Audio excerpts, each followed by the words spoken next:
Life of সদীপের চ্যানেলে তোমাদেরকে আরো একবার স্বাগত। আশা করি তোমরা সকলেই ভালো আছো আর আমরাও ভালো আছি। এর বারটি ছিল শুক্রবার আর এখন সকাল 7টা বা 7:30 মতো বাজে। আমি দুজনের জন্য ব্রেকফাস্ট করতে চলে এসেছি। ঝটপট ব্রেকফাস্ট করব, কারণ ব্রেকফাস্টের পর আবার এক জায়গায় যেতেও হবে। ব্রেকফাস্টটা আমি সবসময়তেই চেষ্টা করি যেন একদম হেলদি হয়। সেখানে না চিনি থাকবে, না নুন থাকবে, না লঙ্কা থাকবে। পেট যেহেতু খালি আছে, তাই সেখানে নুন, চিনি বা লঙ্কা অতিরিক্ত প্রথমেই খাওয়াটা কিন্তু একদম ঠিক নয়। কারণে আমি যথারীতি নিয়ে নিয়েছি বাটিতে দই, আর বেদানাটাকে আমি একটু ব্লেন্ড করে নিয়েছি। কিন্তু বেদানার মানে যে বিচিগুলো থাকে ছোট ছোট, সেগুলো ফেলে দিইনি, সেগুলোও নিয়ে নিয়েছি, মানে ছেঁকে নিইনি। ছেঁকে নিলে কি হবে, ফাইবারটা চলে যাবে, কিন্তু আমাদের শরীরের জন্য কিন্তু ফাইবারটাও ভীষণ প্রয়োজন।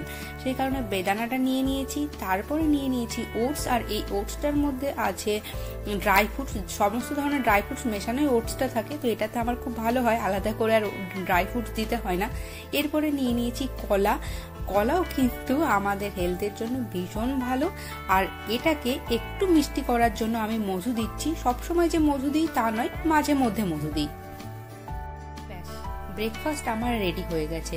এবার এই হেলদি ব্রেকফাস্টটা খেয়েই ঝটপট রেডি হয়ে যাব।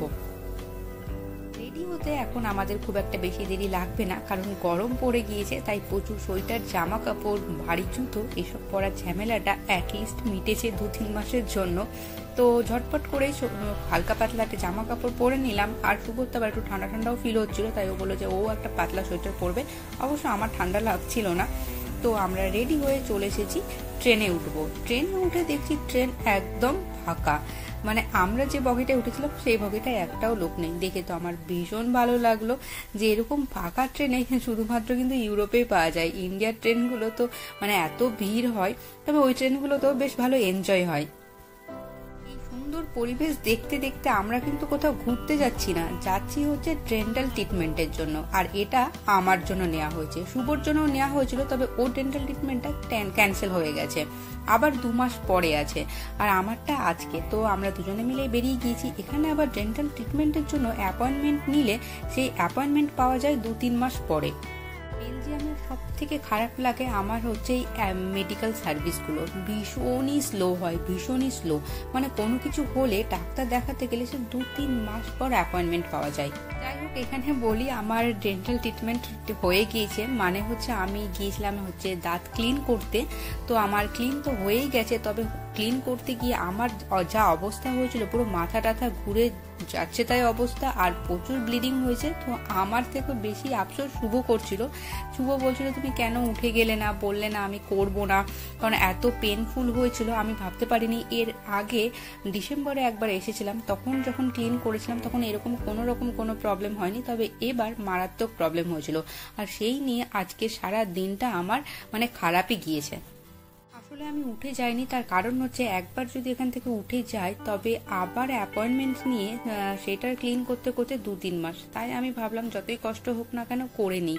তবে অনেকবার ব্রেক নিয়ে নিয়ে করেছি, ডাক্তারকে বারবার বলছিলাম একটু থামতে, মানে ব্রেক নিয়ে নিচ্ছি যতটা পেরেছি। এবার এখানে এসে আমার এত মাথা ধরে গিয়েছে এবং মাথাটাও ঘুরছে। আমি তাই শুভকে বলছিলাম যে একটু কোথাও বসলে ভালো হয়।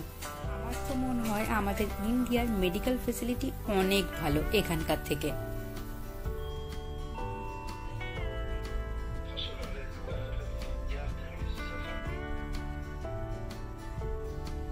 প্রত্যেকের হেলথ ইন্স্যুরেন্স থাকে, আর আমি যেহেতু এখানে কোনো জব করি না, তাই আমার হেলথ ইন্স্যুরেন্সটা ফ্রি। সেক্ষেত্রে আমার যা ট্রিটমেন্ট খরচা সবকিছুই গভর্নমেন্ট দেবে। আর এখানে প্রত্যেক 6 মাস অন্তর অন্তর দাঁত ক্লিন করাটা ভীষণ জরুরি।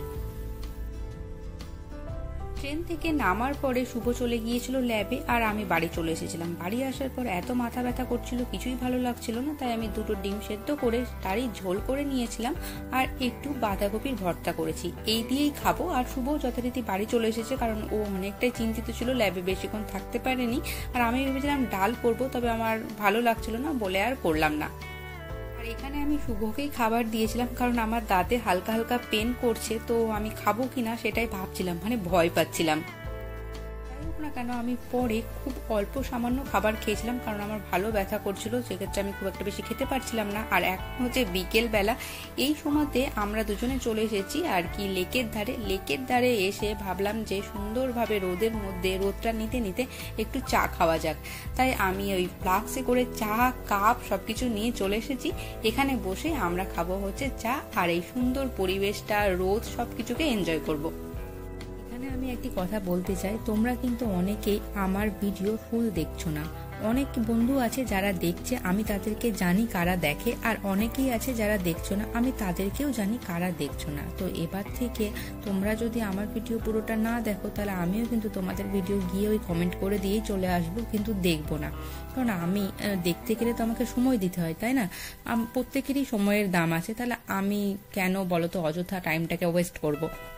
যাই হোক, আমি ফিরে আসলাম আমার ভিডিওতে। এখানকার পরিবেশটা দেখো, খুব সুন্দর, চারিদিকে সবুজে সবুজ। আর এই সময়তে এখানে কিন্তু সবাই বসে থাকে, সবাই বসেই ডিনার করছে। আমরা যেমন এই টাইমটায় চা খাই, অনেকেই কিন্তু বেলজিয়ামের মানুষ, ম্যাক্সিমাম মানুষই এই সময় ডিনার করে, এই 7টা সাড়ে 7টার দিকে। তো অনেকে ডিনার করছে, আর আমরাও এখানে বসে দুজনে মিলে খুব সুন্দর গল্প করছিলাম। আর চারিদিকের পরিবেশটা খুব সুন্দর হওয়ায় শুভ একটি হলুদ ফুল তুলে আমার কানে গুঁজে দিল। যাই হোক, তোমাদের আজকের আমার এই ভিডিওটি কেমন লেগেছে অবশ্যই জানিও। ভালো লাগলে সাবস্ক্রাইব করে আমাদের পাশে থেকো। দেখা হচ্ছে তোমাদের সাথে আরো একটি নতুন ভিডিওতে। ততক্ষণের জন্য বাই বাই, সকলে ভালো থেকো।